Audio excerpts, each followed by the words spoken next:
예, 영성학 9번째 시간입니다. 자, 그리스도인이 진리의 허리띠를 띠고 의의 흉배를 붙이고 복음의 평안한 전투화를 신고 믿음의 방패를 가졌다 할지라도 전투요원에게 필요한 요구되는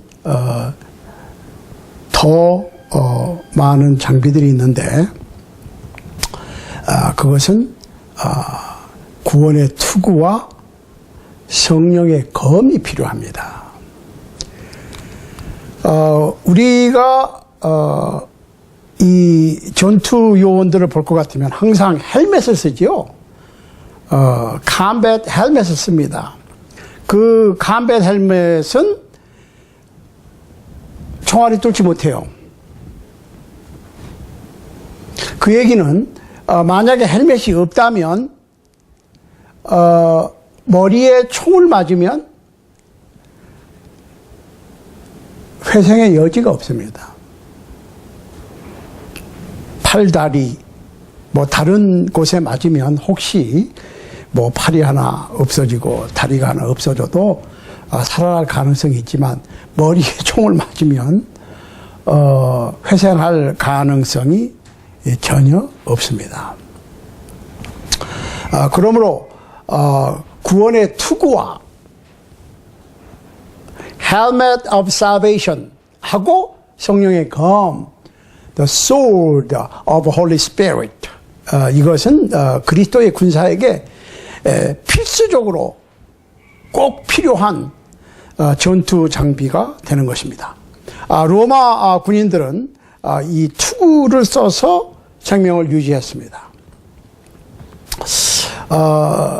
투구를 사용하는 방법도 다른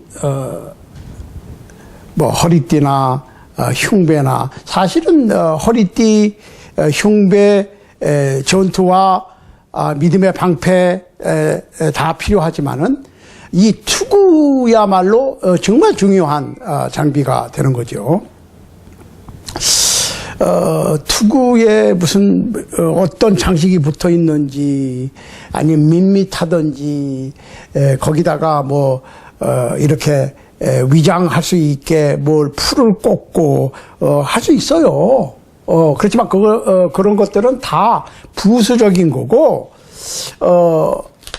헬멧의 목적은 머리를 보호하는 거예요. 그런데 여기서 사도 바울은 구원의 투구라고 그랬어요. 자, 구원이라고 하는 것은 안전하게 된다는 얘기입니다. 내가 구원받았다. 그러면 내 영혼이 구원받았다. 그러면 내 영혼이 안전하게 되겠다는 거고, 내 육신이 구원을 받았다고 하는 것은 아주 위험한 가운데 있다가 안전지대로 옮겨졌다는 얘기예요. 잠깐만요. 악마와 싸워서 살아남을 수 있는 보증이 되는 것이 투구입니다. 헬멧.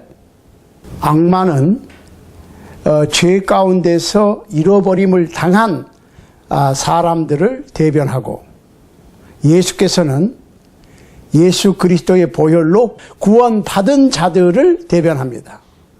아무리 전투가 아주 맹렬한 정말 총알이 비 오듯이, 그러니까 옛날에는 그 화살이겠죠. 화살이 빗발치는 비 오듯이 쏟아지는 맹렬한 전쟁이라 할지라도 예수 그리스도와 함께 충성되게 싸운 사람들은 결국에는 승리의 면류관을 받게 될 것입니다. 왜냐하면 예수 그리스도께서는 죽음을 통해서 승리하셨기 때문에. 죽음을 맛보시고 십자가에 못 박혀 죽으셔서 장사 지내셨다는 얘기는 완전히 죽었었던 거예요. 그런데 하나님의 능력으로 다시 살아나셨다는 얘기는 부활의 첫 열매가 됐으니까, 예수 그리스도께서 첫 열매가 됐으니까 예수 그리스도를 따르는 예수 그리스도의 군사들도 계속해서 예수님의 부활에 동참하게 될 것이라는 얘기죠. 자, 여기 보세요. 사도 바울은 데살로니가 그리스도인들을 다음과 같이 격려했습니다. 우리는 낮에 속하였으니 근신하여 믿음과 사랑의 흉배를 붙이고 구원의 소망의 투구를 쓰자. 하나님이 우리를 세우시면 노하심에 이르게 하심이 아니요 오직 우리 주 예수 그리스도로 말미암아 구원을 얻게 하신 것이라. 구원을 얻게 하시는 것이 복음의 목적이고, 하나님께서 독생자 예수님을 이 세상에 보내서 십자가 위에서 인간 인류 대신 살을 지키고 피 흘려 죽으셔서 장사된 후에 부활시키신 그 목적이 예수 그리스도를 믿는 인류를 구원하기 위해서 1세기 이후로 어떤 기독교 역사상에 바울만큼 치열하게 맹렬하게 사단과의 전쟁을 치른 군사가 없었을 것입니다. 바울은 충성스러운 예수 그리스도의 사도였고, 사단은 바울을 대항하여 전 화력을 퍼부었습니다. 그러나 그 전투의 끝에서 사도 바울은 아주 확신에 찬 선언을 했습니다. 내가 선한 싸움을 싸우고 나의 달려갈 길을 마치고 믿음을 지켰으니, 끝까지 지켰다는 거예요. 내가 싸움을 다 싸웠다는 거예요. 내가 끝까지 버텼다는 거예요. 원수 사탄 마귀는 바울을 이길 수가 없었습니다. 아니, 바울이 의지하고 바울이 따랐던 바울의 대장 되신 예수 그리스도를 이길 수가 없었던 것입니다. 사도 바울은 그의 전 생애에 걸친 악마와의 대전투 중에서 그는 항상 복음의 투구를 썼습니다. 바울은 바울 자신이 승리한 모든 전투에서 결코 믿음을 잃어버리지 않았고 구원의 소망으로 한평생을 살았던 것입니다. 그는 자신의 경험을 디모데에게 다음과 같이 설명했습니다. 이를 인하여 내가 또 이 고난을 받되 부끄러워하지 아니함은 나의 의뢰한 자를 내가 알고 또한 나의 의탁한 것을 그날까지 저가 능히 지키실 줄을 확신함이니라. 바울은 그의 가슴과 의지에 구원의 소망을 간직한 채 싸웠습니다. 사도 요한은 이 바울의 느낌과 삶의 방법을 다음과 같이 표현하였습니다. 요한일서 2장 25절에 보면 그가 우리에게 약속하신 약속이 이것이니 곧 영원한 생명이니라. 자, 물리적인 군대는 그 나라의 국민들의 평화와 자유를 위해서 싸웁니다. 즉 국민의 목숨과 생명과 재산을 보호하기 위해서 싸웁니다. 그리스도인은 영원한 생명을 위해서 싸웁니다. 한평생이 지나면 죽는 존재인 육신의 생명을 위해서도 목숨을 걸고 싸우고 보이는 이 세상에 어떤 내가 소속된 나라를 위해서 싸우는데 영원한 생명, 영생을 위해서 싸우는 것은 당연한 것입니다. 그러므로 요한일서 5장 13절에 보면 내가 하나님의 아들의 이름을 믿는 너희에게 이것을 쓴 것은 너희로 하여금 너희에게 영생이 있음을 알게 하려 함이라. 오늘 우리는 그리스도인으로서 영생이 우리에게 있음을 알 필요가 있습니다. 왜 우리가 그리스도인이 되었고 왜 우리가 그리스도인으로 싸워야 되는가, 살아야 되는가, 믿음을 지켜야 되는가를 알 필요가 있다는 겁니다.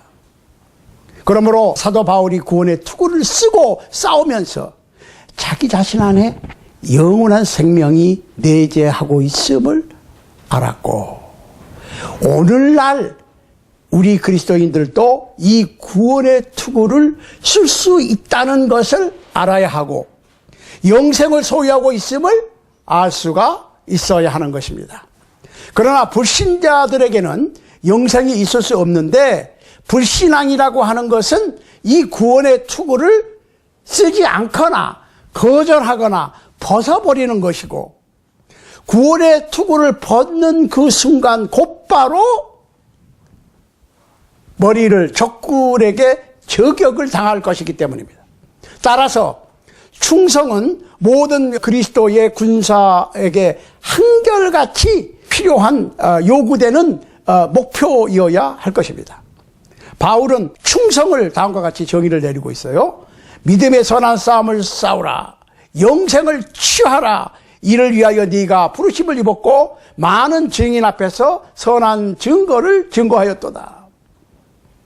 선한 싸움을 싸우라 그랬어요. 영생을 취하라 그랬습니다. 영생은 싸워서 얻어내는 것이지 그냥 공짜로 그냥 가만히 있는데 그냥 주어지는 것은 아닙니다. 물론 영원한 생명은 하나님의 은혜로 제공되는 겁니다. 그래서 우리가 믿음으로 그 하나님의 은혜의 영생의 죄사함의 선물을 받는 것입니다. 그러나 그것을 지키기 위해서 끝까지 싸워야 되는 거예요. 세계 챔피언이 되는 것은 어렵습니다. 그러나 챔피언 자리를 지키는 것은 더 어렵습니다. 우리가 영원한 생명을 얻고 하나님의 자녀가 되는 것은 하나님의 은혜를 받아들임으로 복음에 순종함으로 얻습니다. 그러나 우리는 그 믿음을 충성되게 끝까지 지킬 필요가 있습니다. 내가 힘이 부족하고 역량이 부족해서 내가 내 영혼의 생명을 유지할 힘이 없습니다.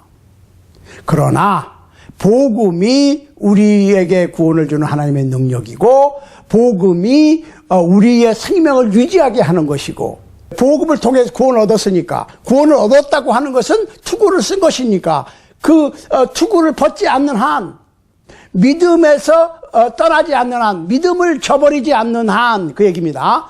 우리가 구원이라고 하는 전투 헬멧을 벗어버리지 않는 한 투구를 벗어버리지 않는 한 우리는 안전할 것이다. 사도 바울은 고린도 교회에 편지를 쓰면서 이렇게 얘기했어요. 그러므로 내 사랑하는 형제들아 경고하며 흔들리지 말며 항상 주의 일에 더욱 힘쓰는 자들이 되라. 이는 너희 수고가 주 안에서 헛되지 않은 줄을 알미라. 고린도전서 15장 58절 말씀입니다. 또한 사도 바울은 갈라디아 교회에게 이렇게 권면했습니다. 우리가 선을 행하되 낙심하지 말지니 피곤하지 아니하면 때가 이름에 거두리라. 우리가 선을 행하는 것, 선한 싸움을 싸우는 것, 이것은 곧 씨를 뿌리는 것과 같아요. 농부가 끝까지 낙심하지 않고 끝까지 견디면 추수 때까지 기다리면 거둘 수 있다. 그러니까 영원한 생명은 현재 지금 내가 영원한 생명을 유지하고 있느냐가 중요하다는 거예요. 내가 옛날에 믿었었는데, 옛날에 교회 좀 다녔는데, 옛날에 뭐 직분도 가졌고, 옛날에 뭐 이런 일도 했고 저런 일도 했고 참 일을 많이 했다. 예, 좋은 일이에요. 그렇지만 현재 내가 구원의 투구를 쓰고 있느냐. 이 땅에서 우리는 그리스도의 군사로서 대악마와의 전투에서 구원의 투구를 쓰는 것은 매우 중요합니다. 이것은 우리가 소망으로 매일매일을 사는 방법인 것입니다. 히브리서 6장 19절 말씀을 볼 것 같으면 우리가 이 소망이 있는 것은 영혼의 탓과 같아서 튼튼하고 견고하여 휘장 안으로 들어가나니. 그래서 우리가 소망을 갖고 현재의 구원의 상태를 유지하면서 구원의 투구를 절대로 벗지 아니하고 복음에 대한 믿음을 벗지 아니하고 구원의 상태를 유지하는 것이 중요한 거예요. 그것이 현재의 구원의 상태입니다. 그러면 뭐가 보장이 되고 뭐가 우리가 기다리고 있는 우리가 바라는 소망이냐? 영생입니다. Eternal salvation. 구원의 투구는 이 세상에서 무제한으로 제공되는 거예요. 이 투구는 곧 영원한 생명에 대한 인식을 대변합니다. 예수께서는 죄인의 계수였던 사울, 곧 바울을 구원하셨기 때문에 이 예수 그리스도께서 제공하시는 구원의 투구가 보호할 수 없는 죄인은 없습니다. 이 구원의 투구를 거절하거나 벗어버리지 않는 한 그의 영혼은 그의 전쟁이 끝나는 날에 구원의 투구를 의의 면류관으로, 영생의 면류관으로 바꿔 쓰게 될 것입니다. 끝까지 충성되이 싸우는 그리스도인은 대장 되시는 예수 그리스도와 함께 승리군으로 영생의 천국 도성에 입성하게 될 것입니다. 자, 그러면 그리스도인으로서 우리는 구원의 투구를 쓰고 있는가? 여러분은 이 세상에서 그 구원의 투구를 쓰고 벗는 일보다 더 중요한 일이 있을 수 있겠습니까? 아주 짧은 시간 동안에 한평생이라고 하는 이 세상의 삶 속에서 모든 그리스도의 군사들은 영생을 만나기 위하여 육적인 삶을 조금 희생해야 합니다. 분명히 구원의 투구를 쓰지 않은 상태로 하나님의 심판을 대면하기를 원하는 그리스도인은 한 사람도 없을 것이기 때문입니다. 그러니까 이 투구를 쓰는 거예요. 투구. 구원의 투구. Helmet of salvation. 그렇게 됩니다. 구원의 투구. 자, 그러니까 지금 우리가 이렇게 되면 완전 군장했어요. 단띠를 진리의 허리띠를 띄었어요. 진리는 말씀입니다. 기록된 말씀. 진리로 허리띠를 띄고 의의 흉배를 붙이고 평안한 복음의 전투화를 신고 믿음의 방패를 갖고 사탄의 불화살을 막아내면서 그 다음에 중요한 구원의 헬멧을 쓰고 완전 군장됐어요. 방어용 군장으로는 완벽합니다. Full armor of God. 하나님께서 그리스도인 한 사람 한 사람에게 제공하시는 전신갑주니까 머리끝에서부터 발까지 투구, 방탄조끼, 허리띠, 신발, 방패 다 가졌어요. 완전 군장이 됐어요. 그런데 방어용 무기로는 다 됐는데 사랑하는 여러분, 군인이 전쟁터에 나가서 계속 방어만 하고 있으면 어떻게 되겠습니까? 너무 지루하고 지치겠죠. 그래서 사도 바울은 결론적으로 그리스도인의 갑주에 대해서 다 설명을 하고 난 다음에 마지막으로 성령의 검을 가져라. 성령의 검은 곧 하나님의 말씀이라고 그랬습니다. 내가 투구부터 신발까지 다 잘 갖춰 입었는데 이거는 방어 장비예요. 적의 공격을 내가 막아낼 수는 있지만 적을 물리칠 수는 없어. 그러니까 힘든 거야.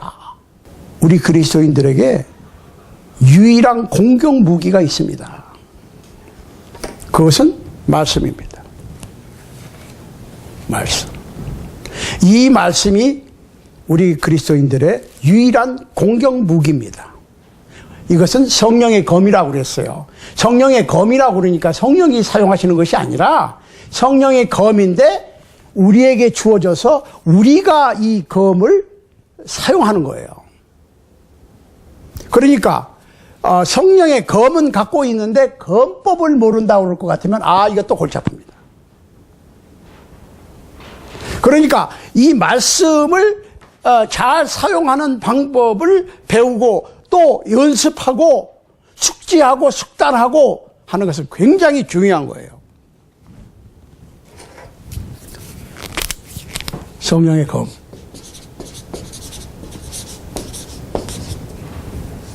The sword of Holy Spirit, which is the Word of God. 그랬습니다. 성령의 검인 하나님의 말씀을 가져라. 하나님의 말씀.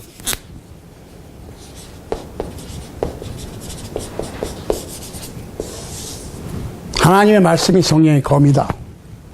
자, 보겠습니다. 사단이 광야에서 예수님과 대결하려고 맞섰습니다. 마태복음 4장 1절로 11절에 나옵니다. 예수께서는 하나님의 아들로서 완전히 이 악의 공격을 잘 방어하셨습니다. 그런데 예수께서는 그 악마가 공격을 스스로 멈출 때까지 조용히 방어만 하고 계시지 않았습니다. 예수님께서는 하나님의 말씀인 성령의 검을 빼어서 공격적으로 사용하셨습니다. 사단이 매번 공격할 때마다 뭐라고 그러셨어요? 기록되었을 때 이렇게 기록된 말씀으로 싸우셨습니다. Written word. 곧 하나님의 말씀, the word of God으로 대항을 하는 거예요. 예수께서 말씀을 적절히 사용하셨을 때 이 말씀은 아주 날카로운 날이 선 검이 되었던 것입니다. 히브리서 4장 12절 말씀을 참조하시기 바랍니다. 만일 예수께서 이 세상이나 인간의 지혜를 사용하셨더라면 분명히 그 시험에서 이기지 못하고 실패하였을 것인데 그 이유는 성령의 검인 하나님의 말씀만이 사단과의 싸움에서 효과적인 무기가 되는 까닭인 것이었습니다. 오직 그의 말씀만이 영원하다고 그랬습니다. 마태복음 24장 35절 말씀을 볼 것 같으면 천지는 없어지겠으나 내 말은 없어지지 아니하리라. 이 성령의 검인 하나님의 말씀만이 오늘날 그리스도의 군사들에게 효과적인 무기가 되는 것이고 아주 중요한 그리스도인의 장비가 전투 장비가 되는 것입니다. 이 하나님의 말씀인 성령의 검은 그리스도인에게 방어도 하고 공격도 효과적으로 할 수 있고 적의 공략도 막아내고 또한 반격도 하는 무기가 되는 것이에요. 성서는 하나님의 말씀을 여러 가지 상징적인 표상으로 표현하였고 각 표상은 어떠한 능력을 제시합니다. 예를 들면 예레미야 23장 29절에 보면 예레미야 23장 29절 예레미야 23장 29절에 보면 이런 말씀이 있어요. 나 여호와가 말하노라 내 말이 불 같지 아니하냐. 반석을 쳐서 붓으로 때리는 방망이 같지 아니하냐. 불? 방망이. 불이나 방망이로 표현을 했어요. 상징적인 표현입니다. 불은 태우는 거고 방망이는 두들겨 깨 부시는 겁니다. 또한 등과 빛으로 표현했어요. 시편 119편 105절. 시편 119편 105절. 뭐라고 되겠습니까? 주의 말씀은 내 발의 등이요 내 길의 빛이니이다. 내 발의 등이요. 깜깜한 밤에 길을 가려고 그러면 등, 요새로 얘기하면 플래시라이트 있어야 되죠. 자동차를 몰고 가는 게 헤드라이트이 나갔어. 그럼 어떻게 갑니까? 못 가지요. 헤드라이트를 고치기 전에는 못 갑니다.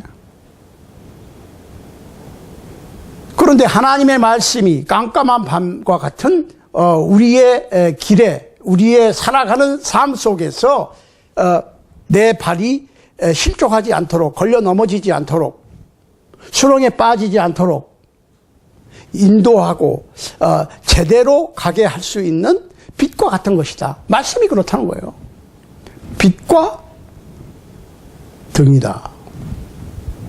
램프라고 그랬는데 그는 플래시라이트죠. 라이트이다. 내 길을 비춰주는 거예요. 하나님의 말씀은 죽은 문자의 책이 아니고 살아서 모든 시대와 관련이 있는 거예요. 하나님의 기록된 말씀은 검과 같아요. 검과 같아서 적을 향하여는 죽음을 부여하고 적을 무찔러 적을 없애버려. 그 대신 그 검을 사용하는, 그 검을 따르는 자들에게는 생명을 보호하는, 생명을 지키는 능력이 되는 거예요. 하나님의 말씀은 인간의 마음과 생각의 깊은 곳까지 꿰뚫는 능력이 있습니다.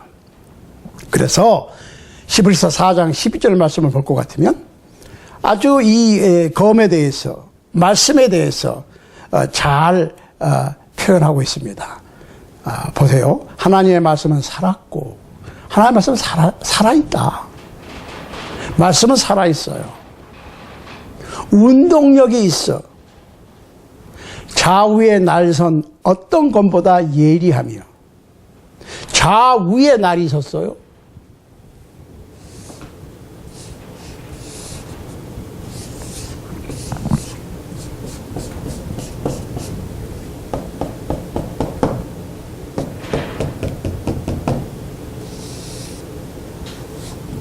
좌우의 날이 섰어.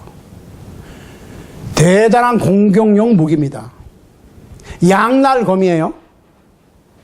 한쪽만 날이 있는 것이 아니고, 그러니까 뭐 옛날에 뭐 영화나 뭐 무협지 같은 거 보면 좀 어질고 정말 고수인 검객은 별로 그렇게 악해 보이지 않고 그저 그냥 먹고 살 길이 없어서 흉년에 이렇게 산적이 되어서 그냥 어떻게 목구멍에 풀칠하려고 지나가는 사람들의 보따리나 그냥 노리는 정도의 좀도둑 같은 경우에는 칼날로 안 치고 칼등으로 기절시키고 좀 자비를 베풀지요.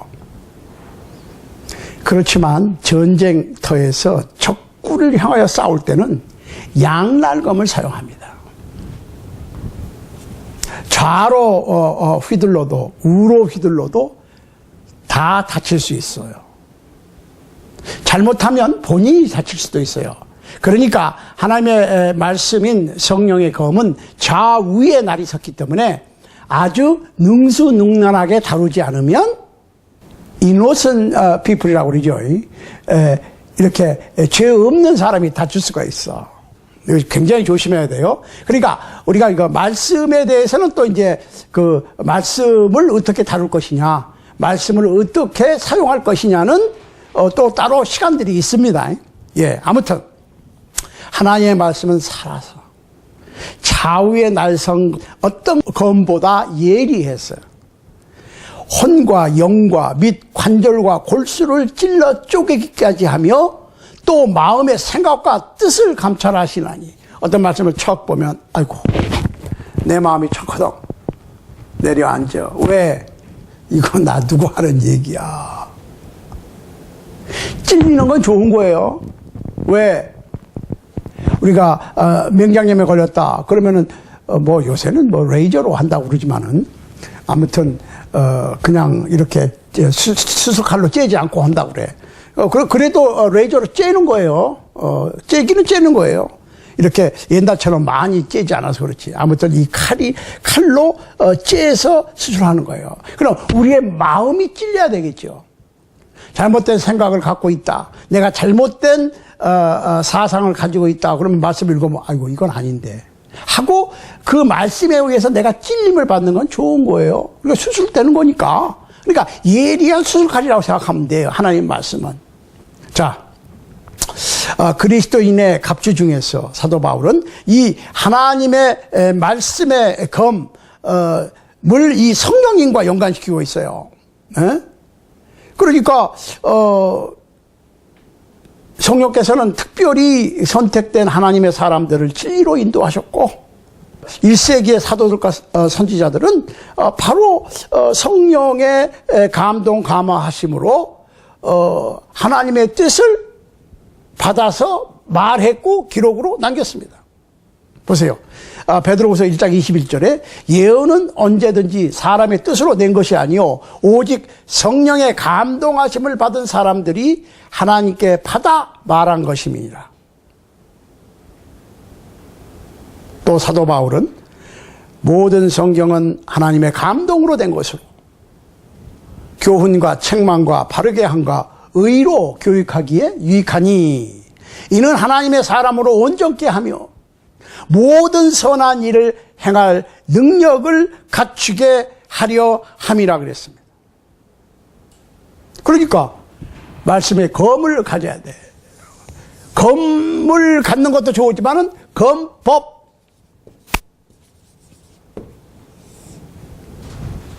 검술, 검도 그러죠. 검을 사용하는 도. 여기 이 죽도가 있는데 제가 옛날에 검도를 좀 했습니다. 이 검도를 사용하려면 연습을 해야 돼. 배우고 연습해서 이 검을 자유자재로 어떤 방향에 적이 쳐들어와도 막을 수 있게끔 연습을 하는 것이 필요하다. 굉장히 중요한 얘기예요. 하나님의 말씀도 마찬가지예요. 오 하다가 내가 다치고 아군이 다치고 이렇게 되면 곤란하죠. 애매한 사람 다치게 하고. 그러니까 검술을 해야 돼. 검법을 배워야 되고 검의 도를 배워야 돼. 하나님의 말씀도 마찬가지예요. 이 말씀을 어떻게 사용해야 되느냐. 사탄 마귀도 말씀 사용합니다. 예수님을 시험할 때 말씀으로 들이댔잖아요. 그렇지만 잘못 사용하는 거예요. 영어로는 트위스트 한다고 그래. 에? 잘못 사용하는 거야. 오용하는 거예요. 그러니까 하나님의 말씀은 이미 검이야. 파워풀한 검, 좌우의 날쌘 검. 사용할 줄 모르면 자기도 다치고 아군이 다쳐. 검은 항상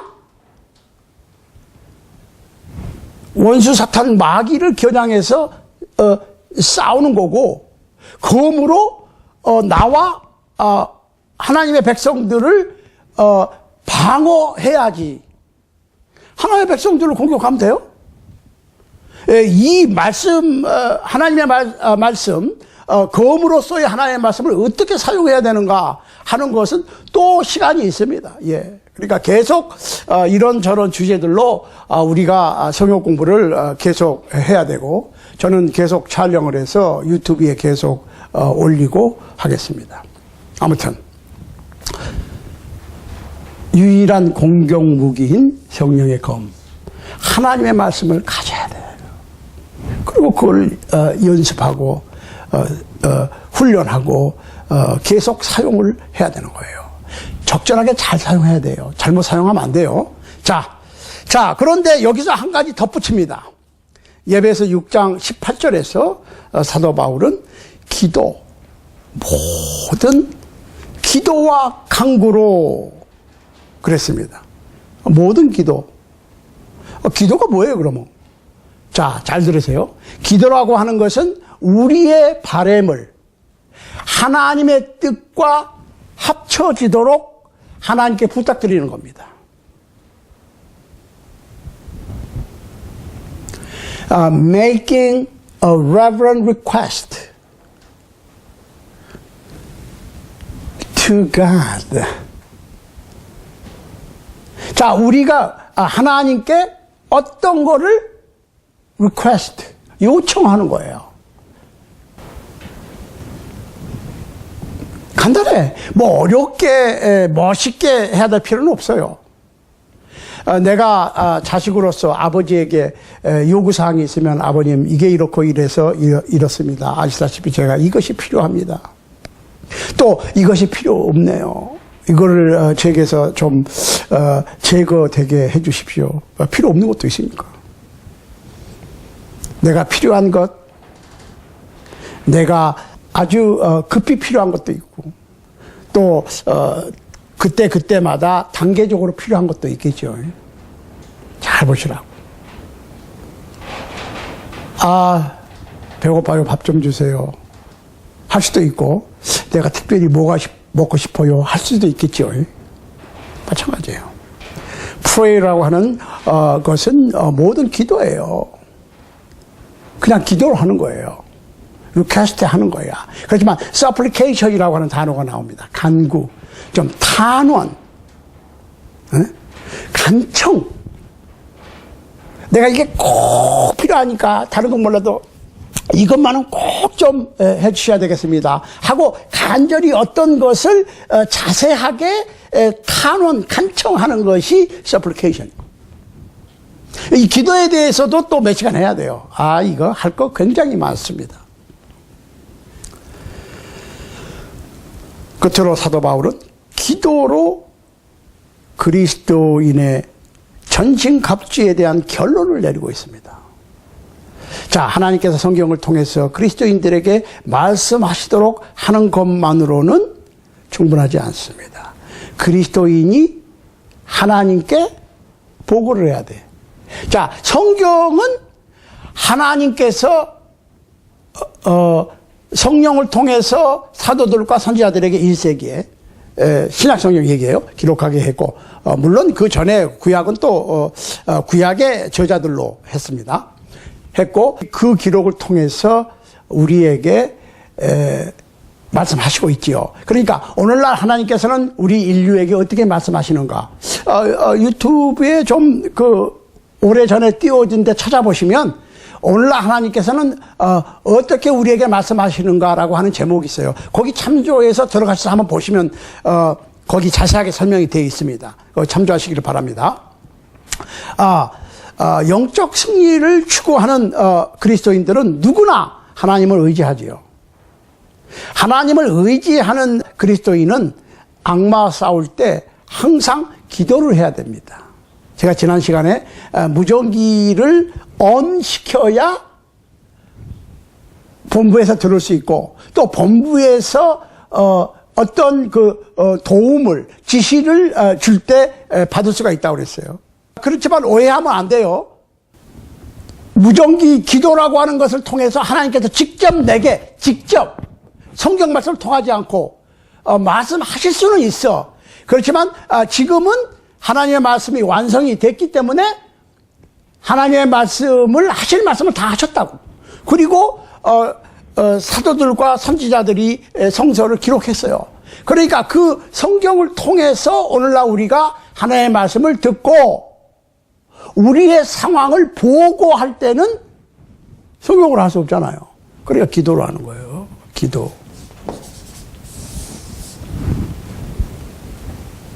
이제 이게 클리어 돼야 됩니다. 우리가 하나님의 말씀을, 하나님의 뜻을 들을 때는 기록된 말씀으로 들었어. 기록된 말씀으로 말씀하세요. 왜? 매 세대 하나님께서 직접 음성을 막 들려주시고 북쪽 상공에 가끔 나타나셔가지고 막 이렇고 저렇고 얘기하시면 그거 안 믿을 사람이 어디 있어요. 이걸 생각하셔야 돼.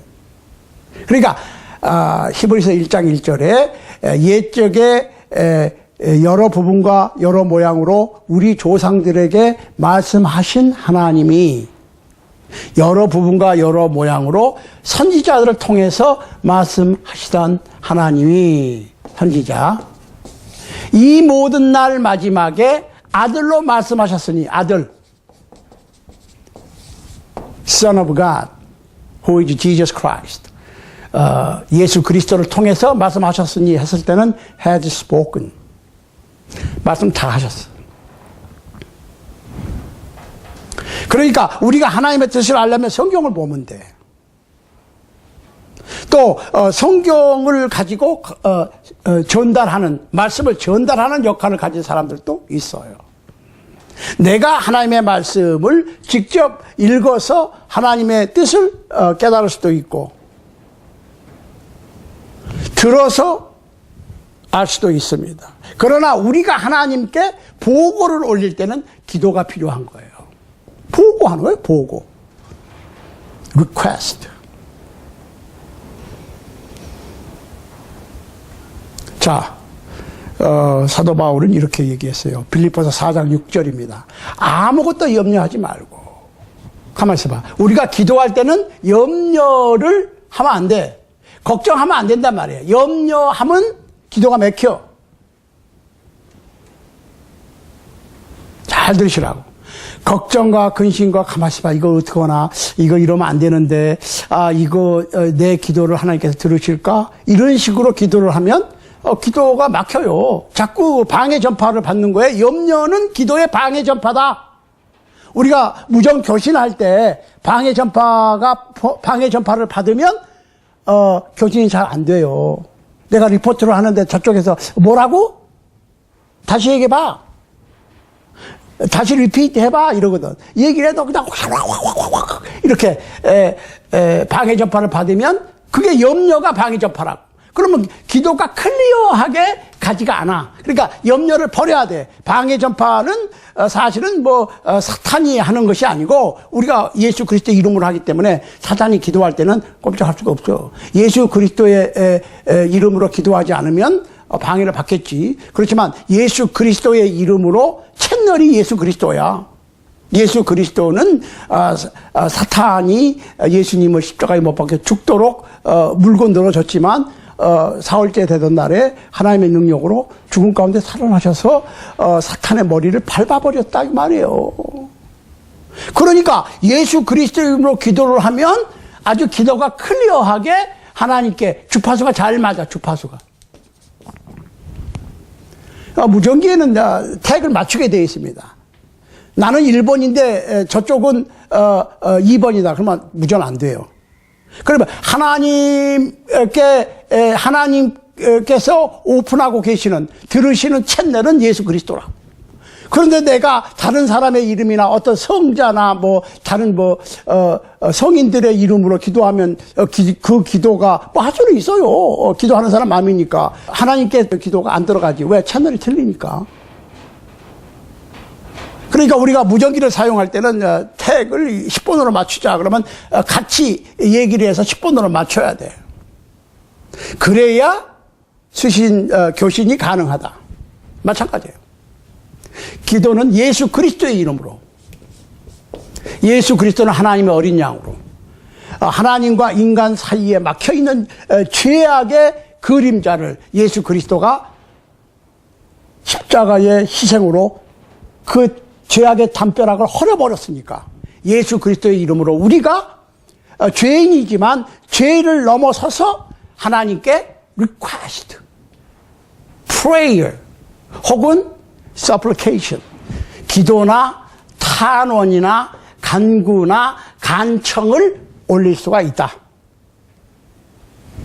이거 분명히 해야 됩니다. 보세요. 아무것도 염려하지 말고 다만 모든 일에요.